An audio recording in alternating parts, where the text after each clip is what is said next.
নবীজির চমৎকার কিছু কথা।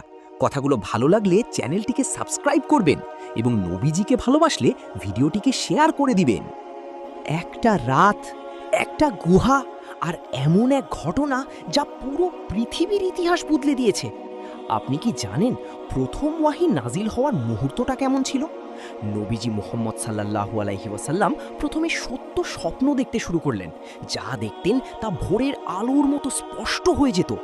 এরপর তিনি নির্জনতা ভালোবাসতে লাগলেন। দিনের পর দিন হেরা গুহায় একা ইবাদতে মগ্ন থাকতেন। হঠাৎ একদিন গুহার নিস্তব্ধতা ভেঙে গেল।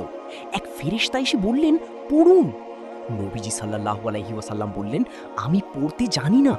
ফেরেশতা তাকে জড়িয়ে ধরলেন, এত শক্তভাবে চাপ দিলেন যে তিনি কষ্ট অনুভব করলেন। এই ঘটনা ৩ বার ঘটল। তারপর সেই ঐতিহাসিক বাণী, পড়ুন আপনার রবের নামে যিনি সৃষ্টি করেছেন। এভাবেই শুরু হলো কুরআনের প্রথম নাজিল। নবীজি সাল্লাল্লাহু আলাইহি ওয়াসাল্লাম কাঁপতে কাঁপতে বাড়ি ফিরে এলেন। বললেন, আমাকে চাদর দিয়ে ঢেকে দাও। তাকে সান্ত্বনা দিলেন তার স্ত্রী খাদিজা রাদিয়াল্লাহু আনহা। তিনি বললেন, আল্লাহ আপনাকে কখনো অপমান করবেন না। আপনি গরিবদের সাহায্য করেন, আত্মীয়দের খেয়াল রাখেন। তারপর তারা গেলেন ওয়ারাকাহ ইবনু নাওফাল রাদিয়াল্লাহু আনহু এর কাছে। সব কথা শুনে তিনি বললেন, এটাই সেই ফেরেশতা যাকে আল্লাহ মূসা আলাইহিস সালামের কাছে পাঠিয়েছিলেন।